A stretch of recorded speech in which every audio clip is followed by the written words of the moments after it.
I'm going to do a quick compost tea video. I'm not going to try to dwell too much on the hows and whys and all that stuff. I'll just make some quick facts about it. Going to make some more, and if I have time after, without droning on too much, then I'll add some just things, tips and things I know. This is some tap water, so it's been trying to get that chlorine out of it. Got 3 stones kind of in a triangular pattern there. It's important, if you want to brew the best tea, it's important to have flow all around, okay? And I'm also, the bag that I put in there is going to be suspended off the bottom, so I have, you know, optimum flow. You can just throw a shovel full of stuff in a bucket and that'll work. It's effective, but if you really want to go the extra mile, then it's good to have that flow. So enough of that. What I'm going to be putting in here obviously is compost. This is my compost. It's been screened up, and it's probably 60% worm compost from my worm bin and 40% compost from my pile. So there's a lot of variety of materials in there. It's not just, you know, worm poop, it's not just mushroom compost or something like that with only a few ingredients. Every item that you add to your compost or your worm tote or whatever, it brings along its own breed of stuff, and it, you know, and certain types of things eat that certain thing. So the more varied that you can make this, the more overall beneficial it's going to be to everything in your garden or yard or flower bed or whatever. So it's really important to use the best you can get, a good hot process stuff. The stuff in the stores that's sitting out in the, you know, parking lot is probably not the best. And nothing really beats homemade with all your ingredients in it, your eggshells, your coffee grounds, your food scraps, grass, weeds, leaves, on and on and on. Everything you add, every different thing is beneficial in its own way. Another thing is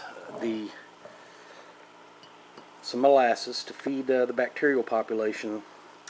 There's some fish, liquid fish fertilizer or a fish emulsion type stuff, and there's a seaweed, liquid seaweed, and there's some water in here. It's not all, it's not all, that stuff's concentrated, so I've got water in here too, and I did all that just to break up that molasses where it wouldn't be a big blob, and you know, add a little water in there too, and so I've got my liquid stuff ready to go.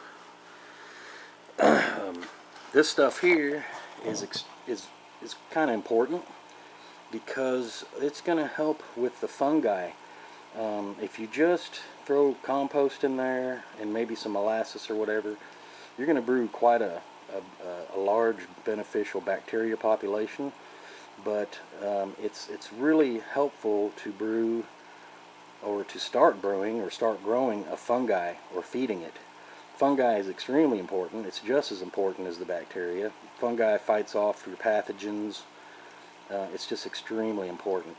So just don't limit yourself on some compost and a little bit of molasses. I mean, if you're going to go this far, go ahead and add stuff that's really going to make a difference. Now, fungi doesn't breed as fast as the bacteria. The bacteria will go crazy in this bucket. It takes several days, 2-3 days maybe, I guess, from what I understand, for the fungi to really start building up. But it's building up in there if you got the ingredients and kind of give it a boost. And there's ways to boost it. Some people take wood with, you know, the fungus, the white fungus on it. They use that. Some people, I've heard more than one, that'll take oatmeal and mix it with water and set it out and let it start building up a fungus, and that way they'll have it kind of built up and started before they put it in their tea. So it's kind of a head start rather than just pouring oatmeal in the bucket. You know, it's not going to be near as effective.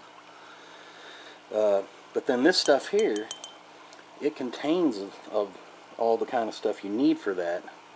It's got poultry meal in it. It's got cornmeal. There's corn gluten. There's ground whole wheat, rice, soy flour, fish. There's phosphates. There's calcium phosphate, zinc, copper, and this is commonly known as worm food, and some places sell in big bags as compost booster, which it is. But you know what it is? It's dog food. Okay, it's cat food or dog food. Read the ingredients. It's all the same, and it's healthy. Obviously, it's healthy. Nothing wrong with it. Everything's processed. If there's any animal byproduct at all in it, it's processed. So they rarely put animal byproducts and stuff anymore for in animal food anyway. So it's very excellent ingredient. But it's pet food. It's that simple, and it's a whole lot cheaper to buy a bag of dog food than to buy a compost booster or worm food or chow or whatever. I'm also going to add a little bit of my garden tone fertilizer because it's got feather meal, it's got processed poultry manure in it, it's got cocoa meal, bone meal, alfalfa meal, green sand, humus, potash, magnesium, calcium. These things are all really good for your compost and your compost tea.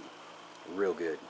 And it's going to do a much better job than the classic stuff, which is, you know, the olden day they've been doing for eons, is, you know, steeping something in a bucket. And that stuff will last a long time because you're brewing a type of bacteria and whatnot that can live in that non-aerated situation. You know, it'll keep for 10 days or whatever. This stuff here, obviously, because of the air and what's building up in there, it's not going to be able to live that long once you cut the air off. So it's important to use this stuff, you know, as soon as you can. Don't bottle it up and plan to store it or something, because it's going to turn into something else, and it may not be good. But anyway, there's my ingredients. This right here, this is humus. Humus, manure, processed, dried, whatever you want to call it. But that's going to add a whole bunch more to it. Another great ingredient is soil. Just soil. Soil has tons of activity. Forest soil would be the optimum, you know. But anyway, enough of. I said I wasn't going to get into all the hoopla. But anyway, that's it. There's the ingredients, and I'm not going to use all of this, obviously. But I'm just going to make a good size bag and drop it in there, and then I'll tune back in.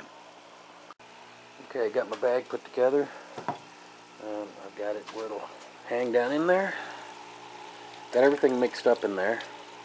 Just kind of mix it up by hand. Let that sink. Then I'll go ahead and add my liquid ingredients. Like I said, all the cornmeal, all that stuff is in the is in the bag with the compost. Add the liquid. All right, then we'll just let it go. Usually I'll leave this as it is for, you know, like overnight or something of that nature.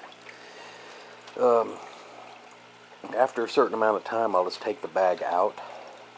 And then as far as how long to brew, a lot of people ask about that. It just depends on how long you feed it. I mean, if you're going to continue feeding it, what you've got in it. There's no like where you need to set a stopwatch at 24 hours. You need to pull it, you know, stop it and use it. It's not like that. It just all depends on as long as it's being fed and it's brewing, procreating or whatever, then it's good.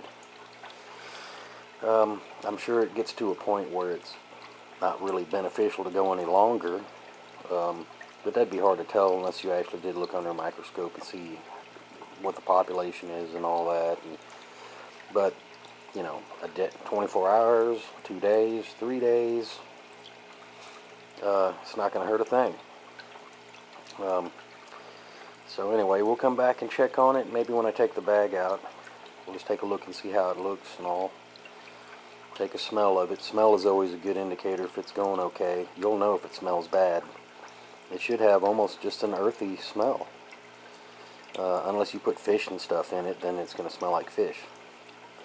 But anyway, we'll check back on it when it's a little further along. It's been 48 hours. This has been brewing for 48 hours, and kind of, I took a smell of it. Smells good.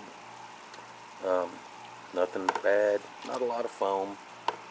I think because I put a lot of the stuff in the bag, it didn't foam up real bad. I've had it actually foam up and out of the container before, but I don't think that's a big indicator of whether it's good or not. You're always going to have some kind of foam though. Alright, and what I'll do at this point, and I've done this as much as, after 24 hours, is I go ahead and remove the bag, set it in another container.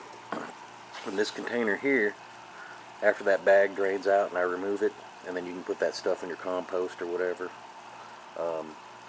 I'll clean this out, fill it with some 10% bleach water, and I'll remove all my tubing and everything. I'll keep the system running, and I'll just dump it all down in here and let it bubble in that bleach water to kind of clean everything and kill off any bacteria, so it can be cleaned and put up and ready to go for the next batch. At this point here, it's ready to use. I can let it go. I can add a little bit more molasses and grains and things like that, maybe go longer. I think it's fine as it is right now. You can take this and strain it through, say, some pantyhose or something, and you can use that in your sprayer. It's a wonderful spray for your plants, just wonderful.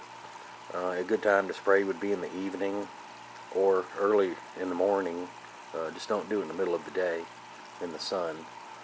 And or you can just pour it out and drench the soil with it, or a combination of both. It's great on everything. I don't think you can use too much. You can actually, this here, in a sprayer, but that would cover your lawn, a good area of lawn. It'd be very good for your lawn. But what I'm going to do here in a while is I'm going to use it. I'm going to spray some and pour the rest out. I probably don't really need to show all that. There's nothing to really show. And that's how I made this batch of tea this time. And hopefully I gave some good tips on it. Of course, do your own research. Come up, a person could go on for hours discussing the merits of tea and the ingredients. I just scraping the surface. So anyway, that's another compost tea vid. Thanks for watching.